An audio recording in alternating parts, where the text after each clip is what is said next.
Hello, I'm Cedric Smith, Director of the NEJAC Economic Justice and Advocacy Center here at Virginia Union University in Richmond, Virginia. I'm standing in the grand atrium of the L. Douglas Wilder Library and Learning Resource Center, where currently on display is an eye-opening exhibit curated by our community partners at Home Opportunities Made Equal, Home of Virginia. Home's latest exhibit, titled Credit Inequality and Housing Access, examines how biased practices in credit and lending contribute to housing inequality and instability in the Richmond region. Fact, the homeownership gap between black and white homeowners is greater today than it was 50 years ago. This exhibit, in conjunction with our panel discussion on the topic, reveals how credit disparities and the dual credit markets of mainstream versus fringe financial services providers have contributed to this racial homeownership gap, the profound consequences of these practices, and how to change these embedded systems of inequities. Join us next as we delve into a candid discussion on this topic. We've assembled a panel of experts, 2 from our university and 2 from the greater Richmond community, to not only offer their historical perspectives, but also to offer guidance on how their actions aim to reverse this 50-year trend.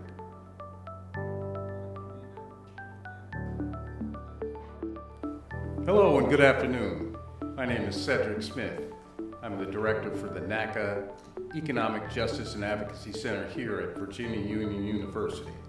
Today we are here to discuss a brilliant exhibit that's on display right now at the Wilder Library here on campus, titled Housing Inequality. It's titled Credit Inequality and Housing Access. Before we get started, I'd like to introduce our distinguished guests. First up, on my left is T.G. Pinckney Epps. T.G. is a senior housing counselor at the Neighborhood Assistance Corporation of America, otherwise known as NACA. She has more than 20 years of community activism experience, and she's a former Richmond Public School Board member. Next to her is Ms. Regina Cheney.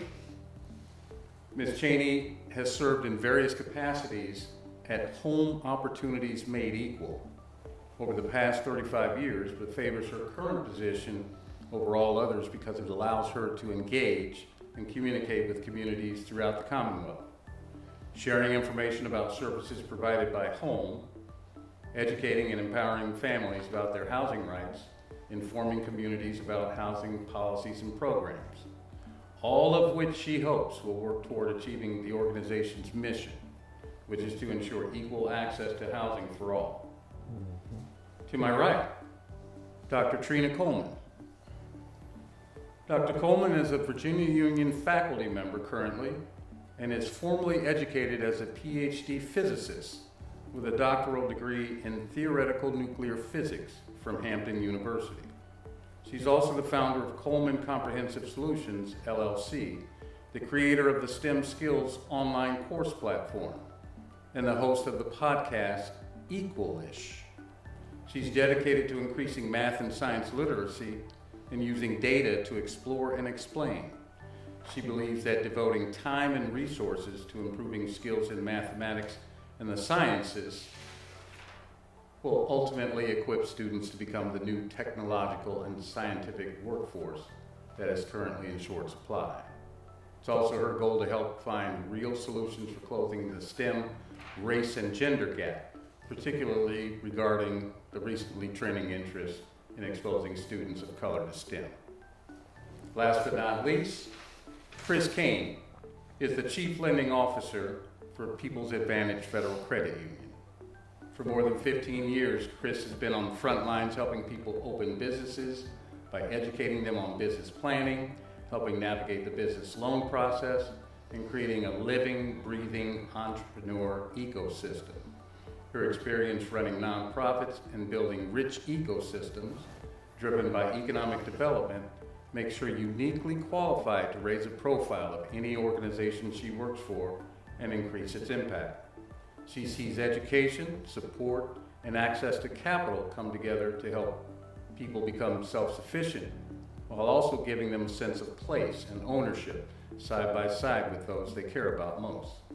She's currently the Chief Lending Officer for People's Advantage and is also on the Board of Directors for the Virginia CDFI Coalition, Startup Champions Network, and Forward Cities. Chris is committed to social justice and has a mission to inspire people to take action through storytelling and by painting a vivid picture of how we can all be better together. Thank you very much, panelists. I appreciate everybody taking the time to be here today.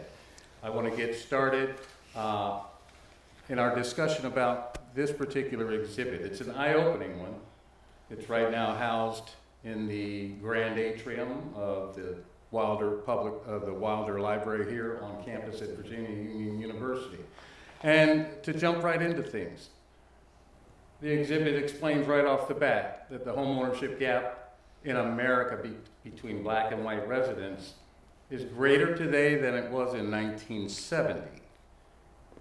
In 1970, homeownership rate was 45% for black households and 64% for white households. That's a gap of about 19 points. In 2020, 50 years later, the homeownership rate was 48% for black households and 72% for white households. That's a gap of 24 percentage points. Even though black homeownership has increased, the disparity between black and white has widened. So right off the bat, I just want to know, Dr. Coleman, are you surprised by these numbers? Oh, of course not. I'm surprised they're as close as they are.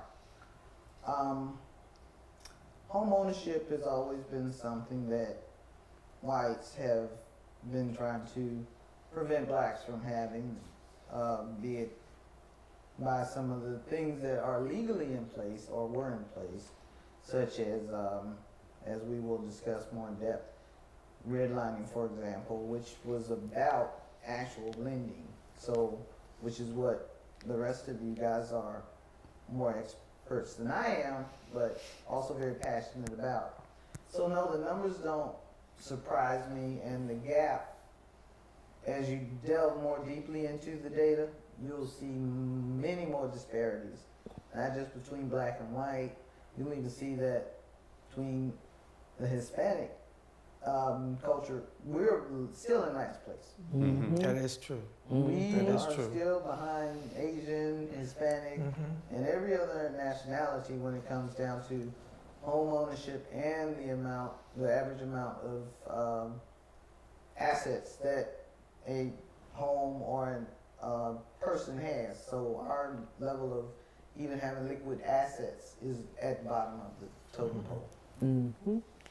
I think I wasn't, if you don't mind if I just jump in, I wasn't too surprised. What surprised me is how big of a gap it was.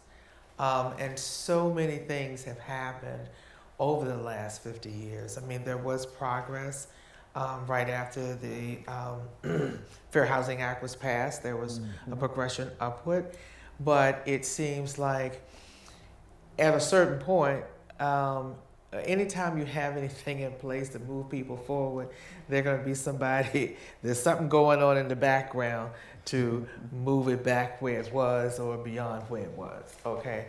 And I know that certainly during the recession and the foreclosure crisis, some real numbers came out of that because, I mean, prior to that, home ownership was just very easy. Right? In fact, it was almost too easy. Mm-hmm. After the crisis, some of the data that showed that many people who received loans, particularly people of color, could have received better loans, but they were, they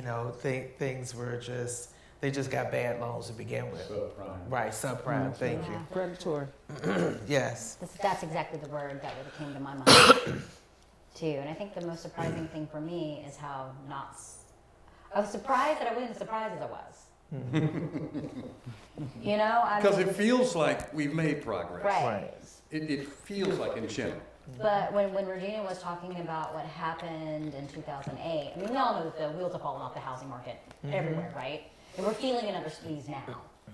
But not only were, for the longest time with redlining and I'm just going to call it straight out banking policies, right? These policies were put into place on purpose to keep people out of home ownership. And then it kind of like the pendulum swung, right? It's like then there became products for people who got too much mortgage. And then Set I'm up to trying to fail. rationalize it too, Set up to right? fail. Yes. Right. And setting up to fail, and that predatory nature of it.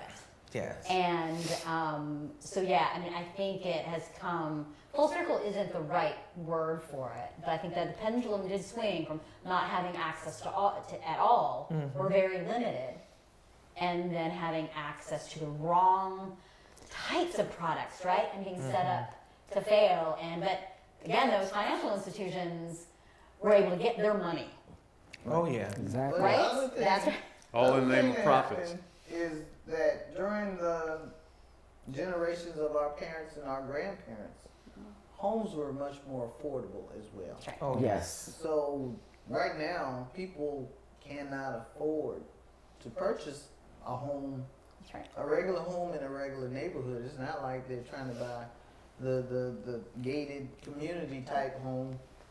Housing prices are so far out of reach for some people. Oh, your income, debt to income ratio and things like that, you don't make enough money to buy just a regular home. So our kids now, even coming out of college, they're not prepared to purchase a home, whereas our grandparents got married at what, 17, 18, by 20, they had their own home, Yes. or and one income could pay for a house in, 50, 60 years ago.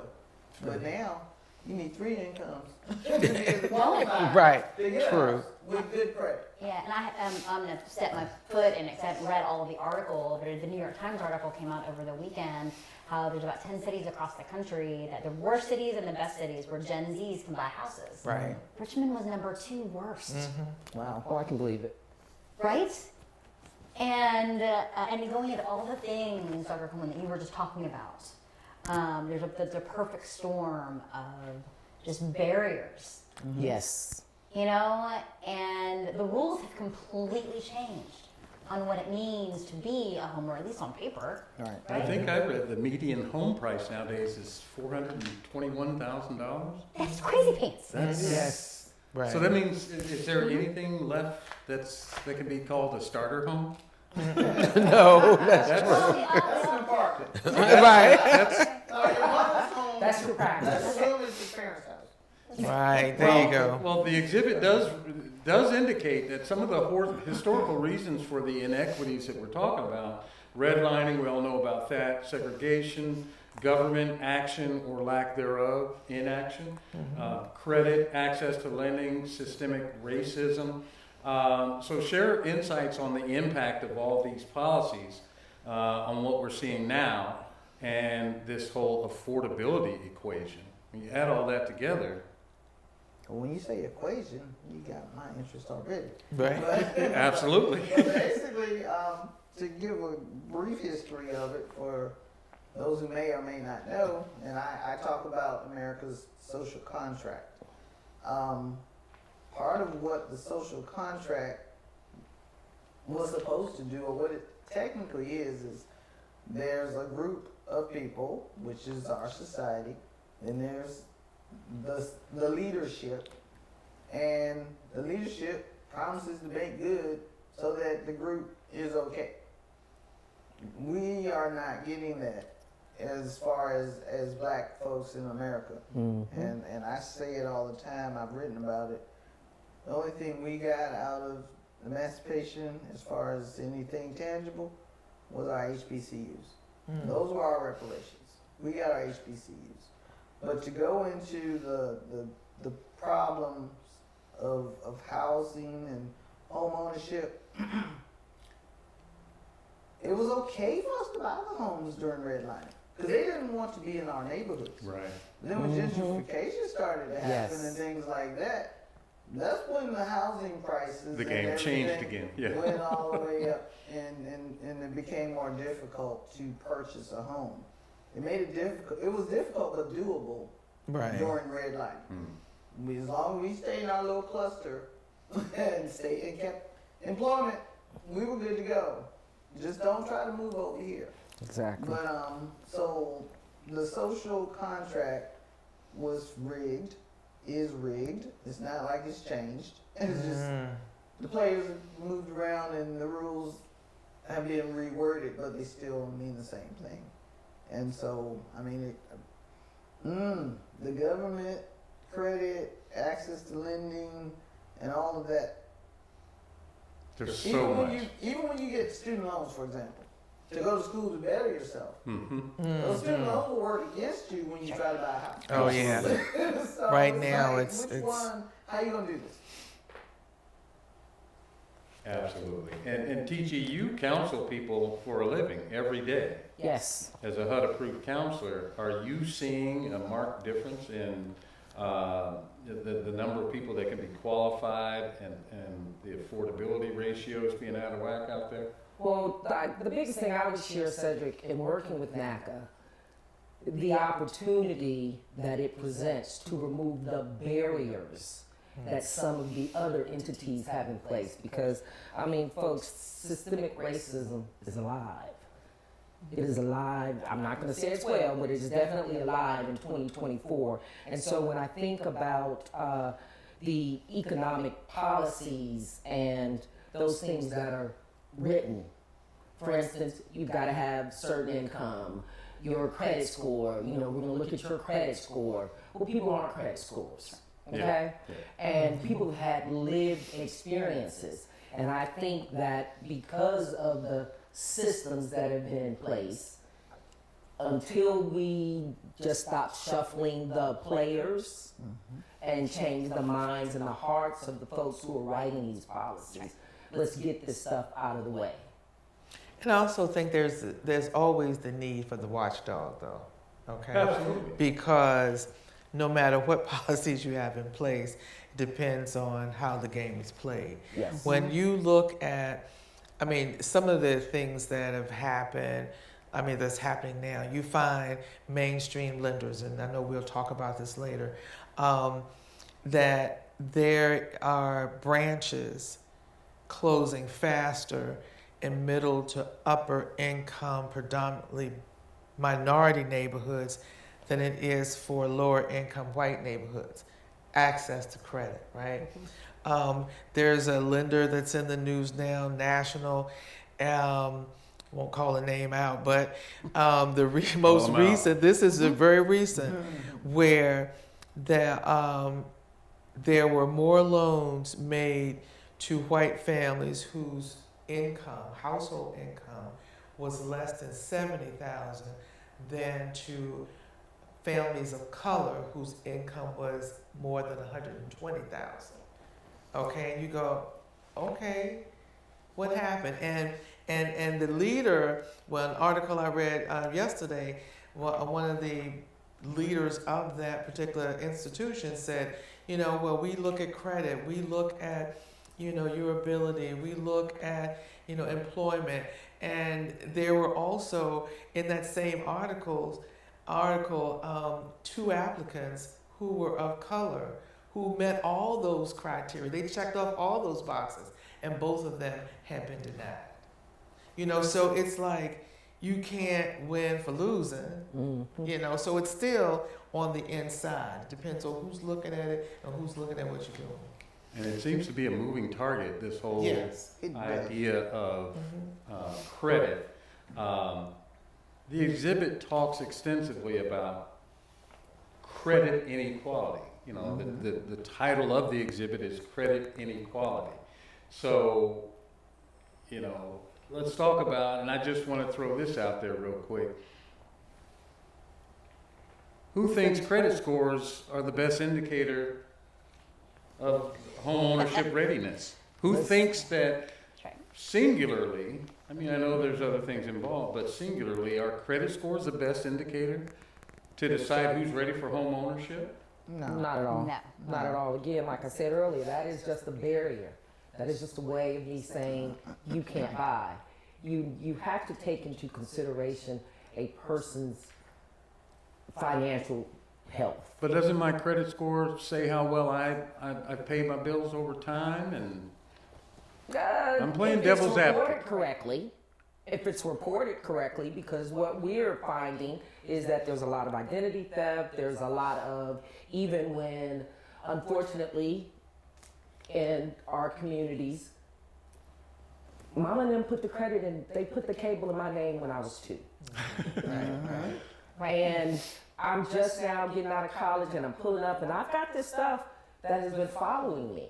And so I'll just say that it's a new day, I think, in the black generation, as black community, as far as educating each other on wealth, on credit, on finances, because typically it has been, I didn't have, now that I do have, and no one has explained to me what to do with what I have. For women, buying a house for single women, I said it earlier, that becomes a priority, typically because unfortunately I already have children. I've got to house these children. And single black men, they're catching up, but they're buying cars. And then they're driving those cars to the lady's house. Right. Again, it's just really, we've been in Survivor, we've been pushed out for so long that the progress has been slow. It's too slow for me, entirely too slow for me, but it really is that because we've been surviving, we're not thinking about it. We're just living day to day to day to day. Right.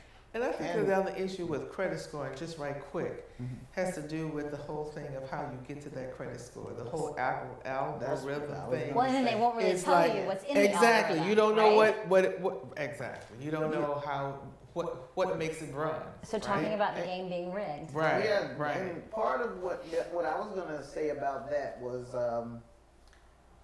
because I use the Experian app. So I look at Experian and it says these things may help increase your score, these things may decrease your score.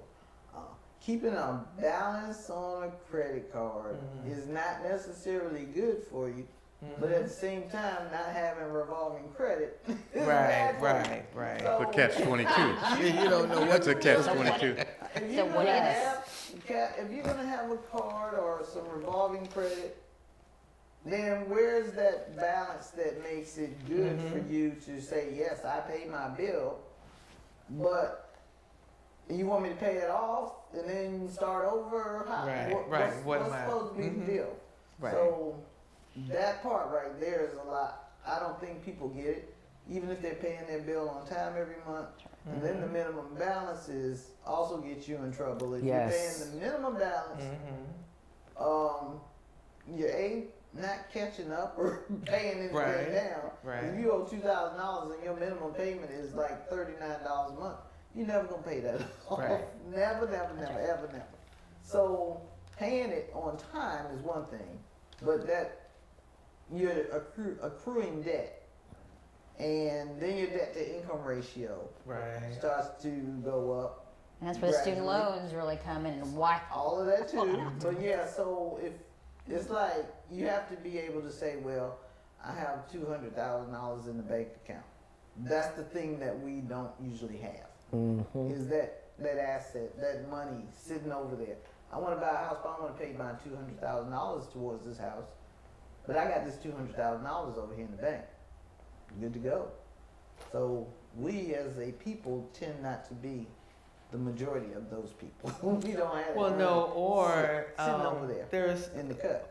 one thing that in one of the talks we had, I know that it came up that one of the biggest savings accounts that people of color don't have is the inheritance. Right. Mhm. Okay. It's one of the All biggest right. We ones, don't, yeah. right? You know, we don't have that. That's No it. trust Yeah, funds, and No none of trust that. funds, right? Exactly. Yeah. You know, And on, so- and on the subject of credit, I mean, credit as it's currently constructed is kind of it's a new thing. The modern credit reporting system's only been around since the 1950s. Right, Mhm. correct. And it's interesting because my training as a housing counselor at my previous job was understanding that, you know, a person who had an entire recent history of medical issues that were unaffordable for them, those medical bills went to collections, so now their credit report is dotted with medical collections, but prior to them getting sick, they had stellar credit. That's right. Right. So that's something I learned as a housing counselor, that by virtue of just becoming ill, your credit can be ruined through no fault of your own. Do no fault. So Exactly. I'd have to vote that credit score is not a very good, or shouldn't be, you know, a big indicator of whether you're ready for home ownership. And conversely, you know, if I did have credit problems 5 years ago, and for whatever reason, I lost my job through no fault of my own, and I had no choice. I've got a family, I had to file bankruptcy. But a year after that, I got back on my feet, did a you know, Chapter 13 reorganization, I paid all my payments. Here I am 5 years later, I paid the bankruptcy payments, and I'm back on my feet, but my credit score still sucks because Yes. that bankruptcy won't go away from my Like record. 7 to 10 years. Yes. Exactly, 7 Yes. to 10 years. So that's just another example of why I don't think credit scores should be used as much as they are.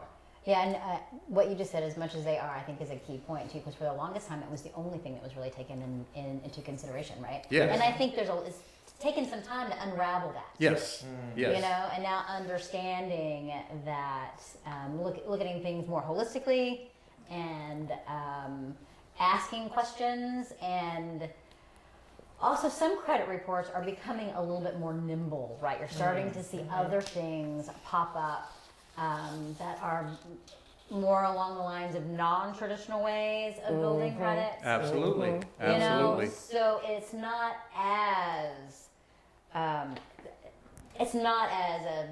pass or fail as it once was.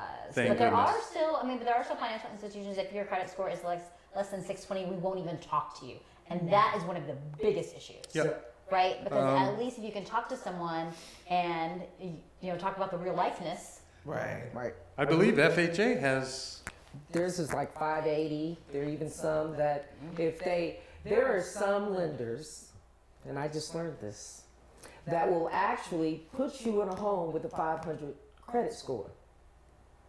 Now, you're gonna have to give them all of the money that you just inherited. Right. Oh yeah, you're gonna pay for it. You're going to pay for it.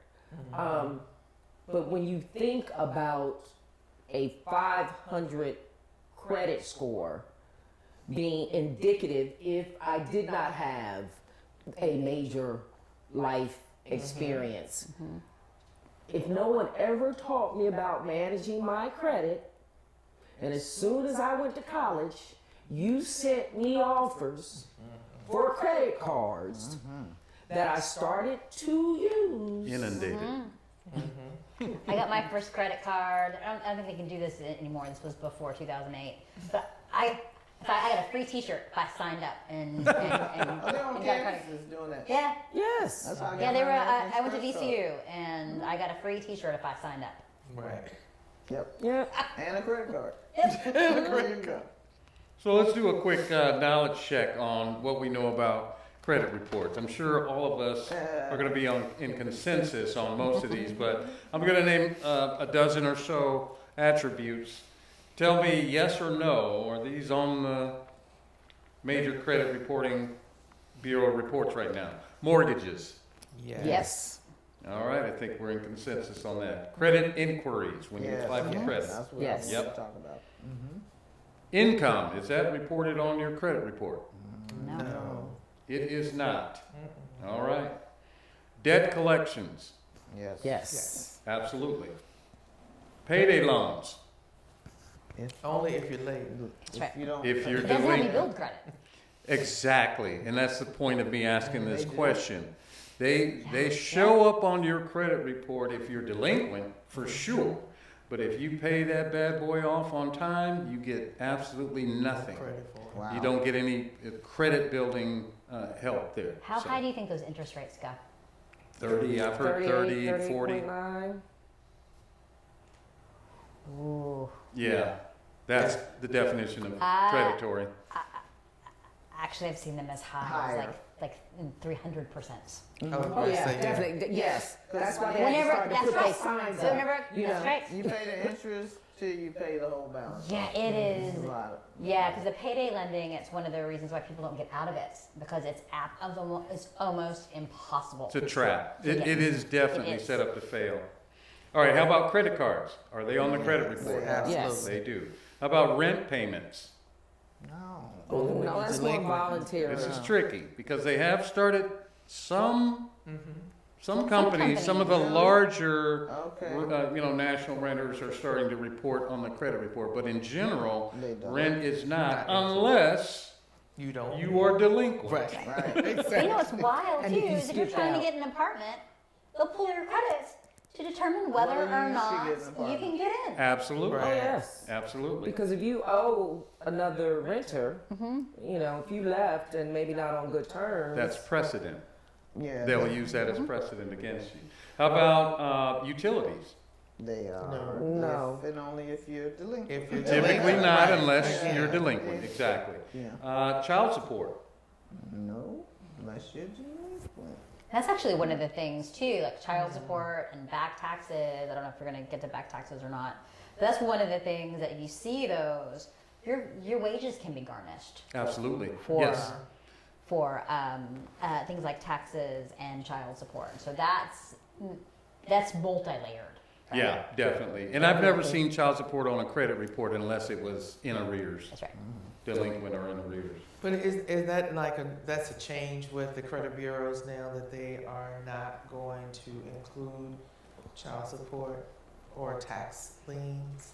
I think Yeah, it's that's- only if they go to court. If there's a court filing and Right, they're like, okay. you didn't pay, and that's what pops up. Usually there's either a case or a judgment or something like that pops up. Right. Okay. And So you're usually, right. yeah, if you don't go to court, it probably won't pop up. Okay. And you're right about tax liens. Tax liens and judgments no longer appear on the Right. typical That's credit something report. new. Yeah. All right, and the last couple things here. What about savings accounts or asset accounts? No. Absolutely not. They do not. Bankruptcy filings, do all those show day. up? Oh. Absolutely. All day. Yeah. And the last thing on my list is, what about errors? Do they show up? too All the often. time. Well, and it makes it really hard too. Too often. That's right, to get them removed. Yes. It Yeah. also makes it difficult for people who have had a debt that they paid off in a collection. Yep. Then they get another letter from somebody else saying It's that they been owe sold. the same money. That's right. Yep, it's been they've sold. sold They it. haven't paid off. They've sold it off to another Even collection though it's been agency. paid off. Exactly. Yeah. You're like, this- Yep. But all these, look, all these disparities that we're talking about here, they have a profound effect on the quality of everyday life. You know, buying a home, we've mentioned, renting an apartment, starting your own business as an entrepreneur, employment. They even run your credit nowadays when you apply for insurance. That's right. Your premiums. Really? Unbelievable. Isn't that That's wild? right. Yeah, that Your is, premiums are, That is are true. related. that's amazing that that's occurring. So let's talk about this. This leads us into the dual credit market. This is a fascinating part of the exhibit because your average Joe may not realize that there's the haves and a have-not segment of financial services out there.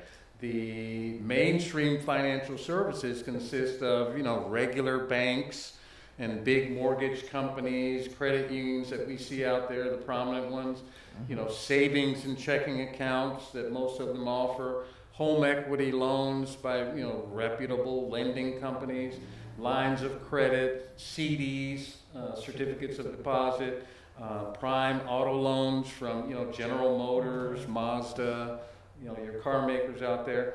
That's the mainstream financial services sector, and it's fully functional, it's safe, and it's regulated.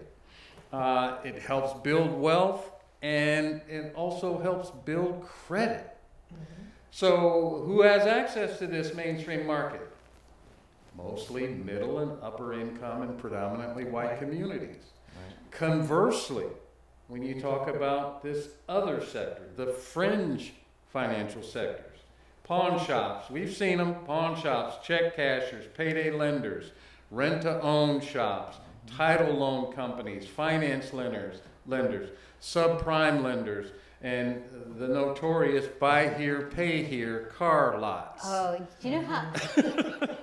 I've been at People's Advantage for about a little over a year and a half, and how many auto dealerships have come and gone? Wow. I believe. Pop up overnights. Yeah. Right. Yeah. And you know the parking lots that I'm talking about. Yes. Right. Yes. And then they'll disappear, and then another one will pop up, and those are the ones that you will pay out the nose for.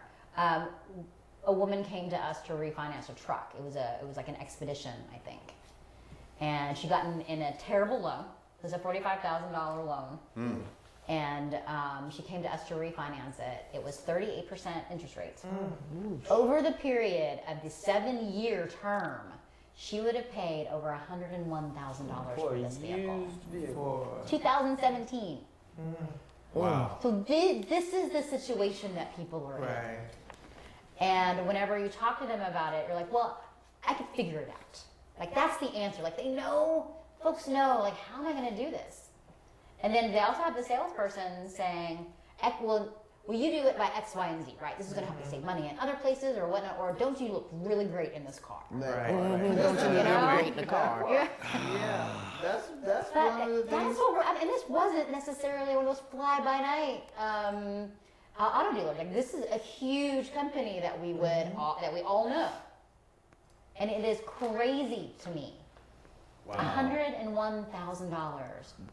But that's part of the reason why the wealth isn't being built. That's right. Because of the Yes. steering wheels. Yes. That's right. Well, these Yes. by nature, these companies that we're describing, they strip equity. That's right. They strip the ability to accumulate wealth of any type. But the systematic portion of it, where we are conditioned to feel Yes. less than, That's right. Or like that's our only option. but trying to feel like you're more or equal or Yes. even has you buying that expensive steering That's right. wheel.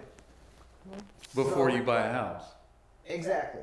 Because everybody's not going to see that house, Your know where house. that house is. But they And see it you when you might not be drive as up. nice as that car with that steering wheel in it.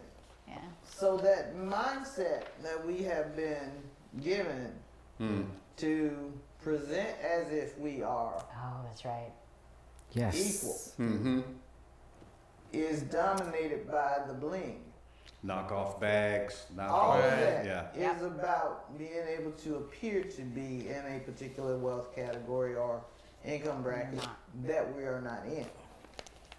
And what used to be knockoff Is is not knockoff. They're paying real money, Money For- for that. for this stuff. I do Right. want to go back to the exhibit, and when you talk about the fringe services, Yes. when you look at the exhibit to see where those services are Oh, and where they're located, Oh, that's right. and predominantly communities of color. Yep. And they're there because of that whole access. They're there everywhere. And when remember I said earlier about where the branches are closing for the main street, Yep.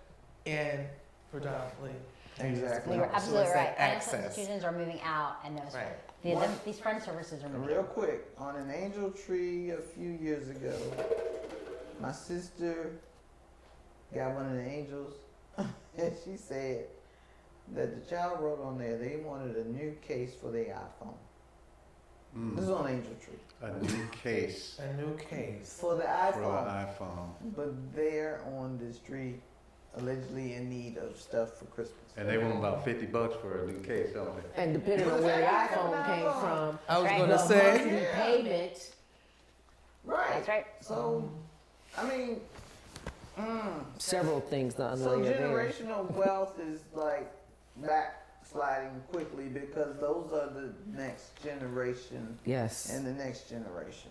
And our consumerism is The consuming consumerism. us. Exactly. Yeah. Which Yeah. is why these fringe places can stay in business. Because the old PlayStation can go to the pawn shop and you get some money to help pay for the new PlayStation and keep it moving. It seems that's the way they design everything, to last a very short period of time so that you are forced to buy the next iteration of it. No, you're coerced. Yes. Yeah, you're Because not the other forced, person yeah. has one. So and so whose parents making a little bit more money, gonna go ahead and buy the next generation PlayStation. So they have one. You can't. You have to get one too, if you want to appear to be in a particular income So- And bracket. not Or necessarily all that their family can afford it. That's right. It's just that they're making some sacrifices to make it happen To make it happen. that probably they don't need to make. And we're all just trying to keep up with the Joneses. That's right. There we go. And one of the really interesting things about buying the bling and whatnot is it's almost like depending on what brand it is, the price tag's on the outside, right? It's like, so there's that illusion I paid blah blah blah for this bag, right? And so that's what it is, right? Yeah. And but I don't even get our renting. that's a yeah, the consumerism piece. Are they standing? And there are on- plenty of organizations that will offer you money. It's not access to capital that's the problem. It's the access to fair capital. Right. Fair That's right. is the key Right. word. That's right, because Fair. there's money out there everywhere. Fair. That's right. But fair capital is getting harder and harder to come by. That's a great point. And going back to what you just said, Ms. Cheney, the slide that you're referencing, or the part of the exhibit that outlines a map of the Richmond region, the predominantly black areas, where all the mainstream financial services are located, and where all the fringe services are located in reference to that. To me, that's one of the most fascinating parts of the entire exhibit, is because when you're driving through what you might consider a bad neighborhood, you see liquor store, gun store, pawn shop, zoom out to 30,000 feet and see how the concentration looks on a real map. Now you're seeing, wow, That's right. that's eye-opening. And that's my favorite, insight into the entire exhibit is that map Right. with those red dots showing where all the pawn shops And then the overlay, when you look at that, you're going back to some of the same areas that have been redlined for years. That's right. And Yeah. right. And Yeah. those social health indicators that Right. we were talking about. Exactly. How those social health indicators, everything from, physical health to financial health to emotional health are, those indicators are a lot lower in those long-term redlined neighborhoods. I do want to flip it just a little bit. So there is a little bit of a silver lining. I work for People's Advantage Federal Credit Union, and we are what's called a CDFI, Community Development Financial Institution. Excellent. And yes, and so it is in our very nature to offer access to capital with integrity and respect. We physically move into neighborhoods that other financial institutions have moved out of. Those are our financial empowerment centers. In Petersburg, our financial empowerment center is right on Perry Street. It's right there. Yep. And our Richmond Empowerment Center is on Dill Road. We're actually housed in the Trinity Life Life Center. the Trinity Life Right. Center. Yep. Yeah, Oh, we're that's- right inside it. Right. Okay. I do Good have to job. say, I miss being in the mobile unit in the Trinity Baptist parking lot right off the Brooklyn Parkway. That was pretty cool. But again, there are financial institutions like mine that are changing the way that our policies are written, how we implement, how we offer our services, where we offer our services, who we hire to implement those services, right? We are a reflection of the community in which we serve in Yes. all of the ways. So Outstanding. look for CDFIs, Community Development Financial Institutions, in your neighborhood. They're not absolutely everywhere, but hopefully that's changing. So there Right. is a little bit of a silver lining, and those of us are working really hard to change the way that money flows in and around our communities in a very intentional way. Outstanding. And I know that the NACA organization is doing some similar. I mean, talk about Oh, definitely with what NACA's NACA. doing to battle these barriers and fair money, fair housing. And before I go there real quick, I just got to say this because it's burning on me. With the angel trees, a lot of the families that I work with, I have them buy me a house. I don't need you to buy my children any toys that you went and got from Dollar Tree. I don't need any of that. I need you to remove these barriers to me being able to live, to have a quality of life. So, and that's one of the reasons why I really enjoy working with NACA, because we're removing the barriers. NACA's not playing. No down payment, no closing costs, no PMI. That's right. No MIP. I mean, that's the insurance that covers everybody else, but not you.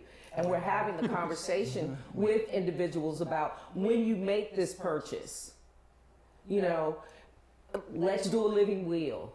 Let's start talking about putting I'm another so glad you say set that. of, That's right. not homeowners insurance, but another set of insurance, because, you know, I may be the one in the house that has the income.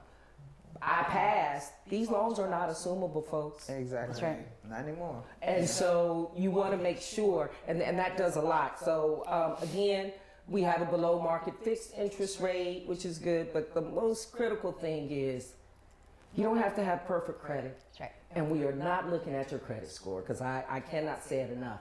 People are not credit scores. That's the way we have minimized people of color, by saying, okay, this is the standard we want you to have. And you never gave me the opportunity to even aspire to it. Right. So, yeah, but, and then with the, speaking about 2008, that's when NACA really became relevant in people saving their homes. They're doing the Achieve the Dream events, going across the country. I think they were here in Richmond. At the convention center. At the convention center, there were so many individuals who had to get their loans modified. Something like 250,000 people had modifications done through NACA. Yes. During that period of time. I bet. So, yeah, that's making an impact. Scalable impact. It definitely is. We just had an Achieve the Dream event. We're now, it's not that we're not focusing on people saving their homes, but let's start building wealth.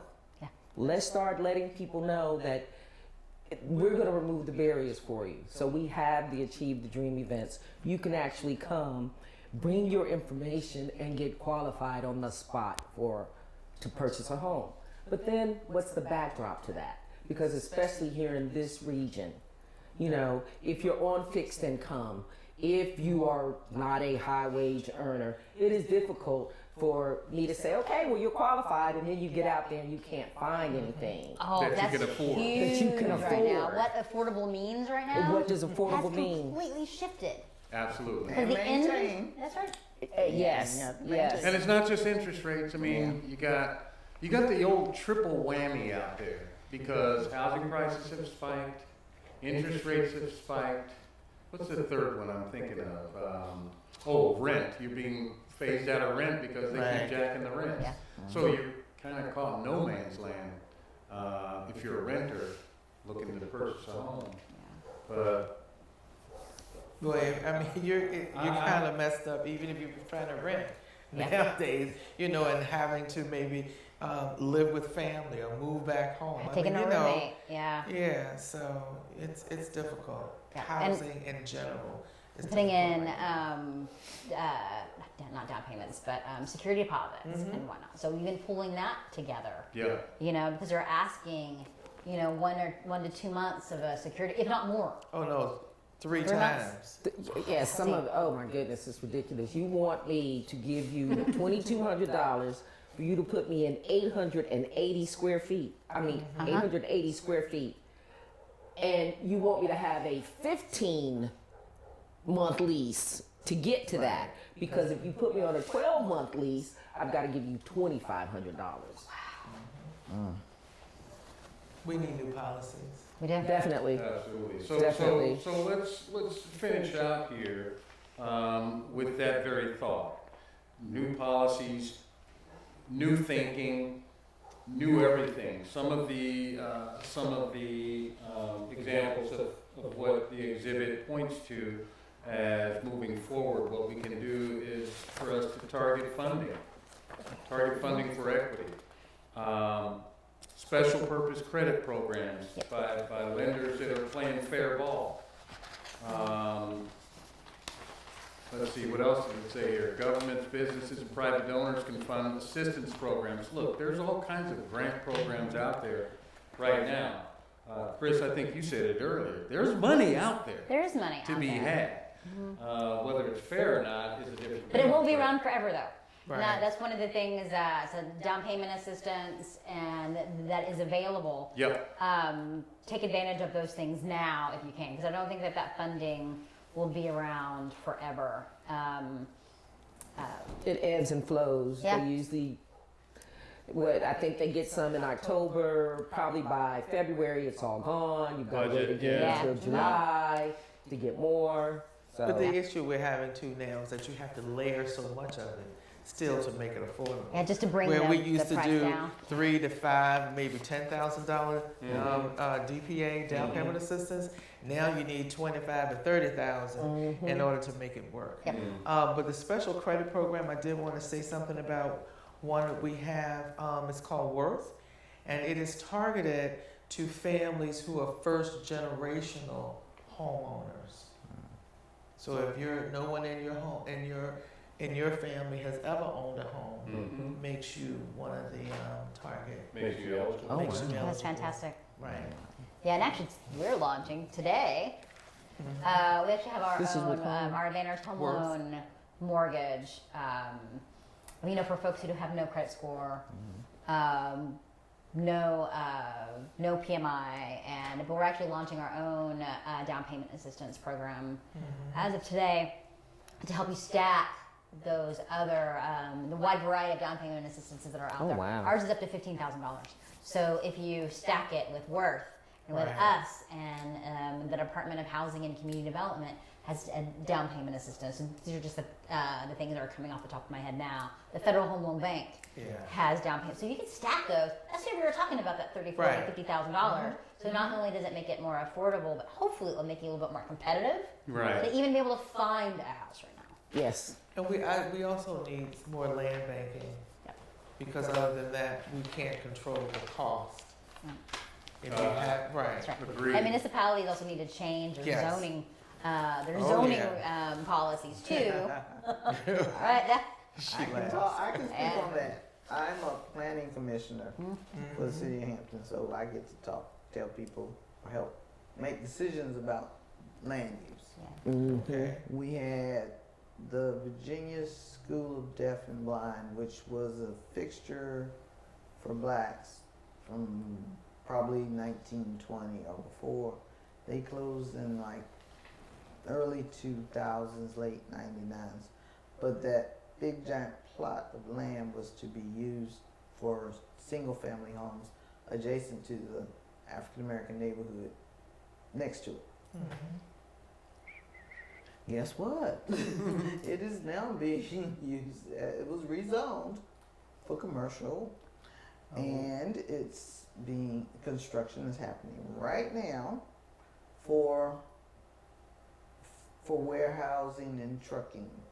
There's going Get to out of here. Logistics. Yeah. Oh Wow. no, they rezoned it so that So the a money particular went out. person could get the property and do what they wanted to do. And instead of expanding and keeping that property, at least to pay homage to what it was for initially, now it is no longer. Now it's next to a black neighborhood, which is what happens.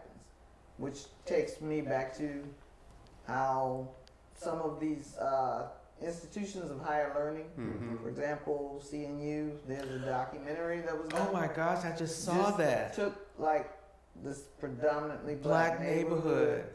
of affluent middle upper income blacks. This is Christopher Newport Yes, University. yes, I Oh, saw my that goodness. recently. The shoe lane Yes, I saw that. And there's only one house left, and that was they were literally on the campus. Right. So they took everybody else's house, and then they took the front houses. There was a neighborhood on is that Warwick? Yes, Warwick Boulevard. And I know they did that in the early 2000s, late 99s. Where they're like, we're gonna buy all your houses. You're either gonna take our money or you're gonna get eminent domain. Yes. We're gonna take your house Eminent anyway. They're going to take that. Yeah, And they're going to take what they want to put I in know that they did it at CNU.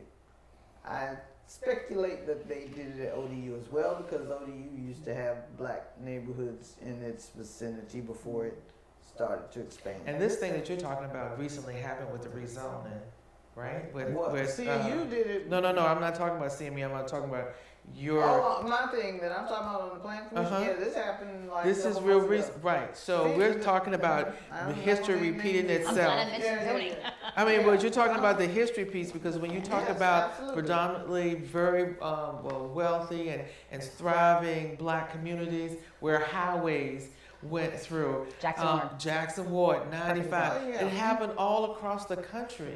Happened in Right. Kansas City where I grew up. Where you It happened grew in up, right? Syracuse. It happened in almost every Most major metropolitan cities. And what area. makes it That's so what urban bad renewal was. Yes, there are other places that this thing could have Could gone. right. Oh, absolutely.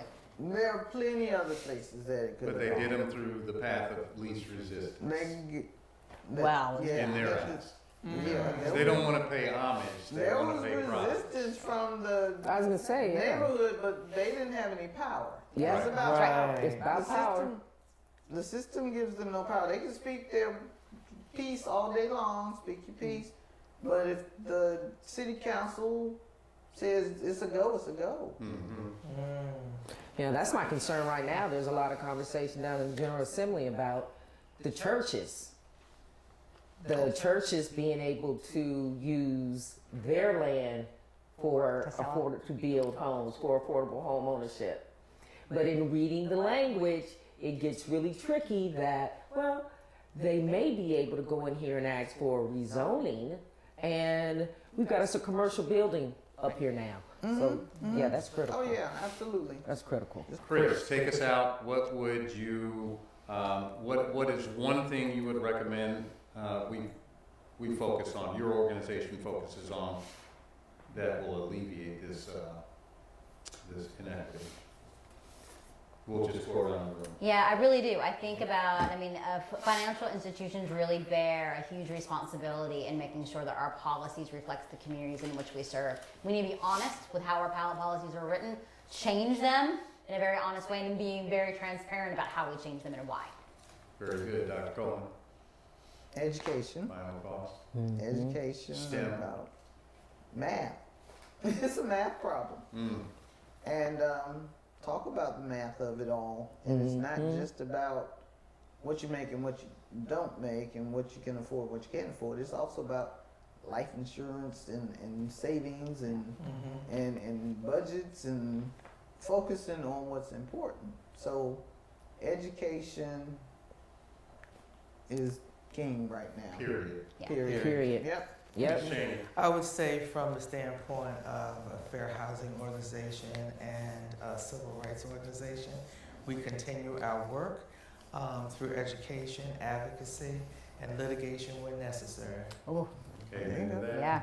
definitely. Ditto. We didn't even ditto. talk about that.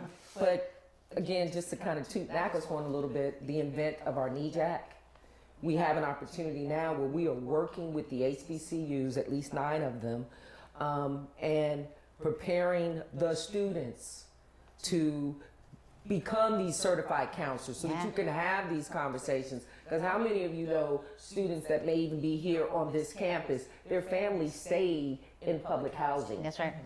And so it's really about that whole education piece, but we're doing that counseling and then the training. So we can start to put bodies out here More who can work for representation. your organization, work with you, work with NACA, and let's get people in-house. More representation.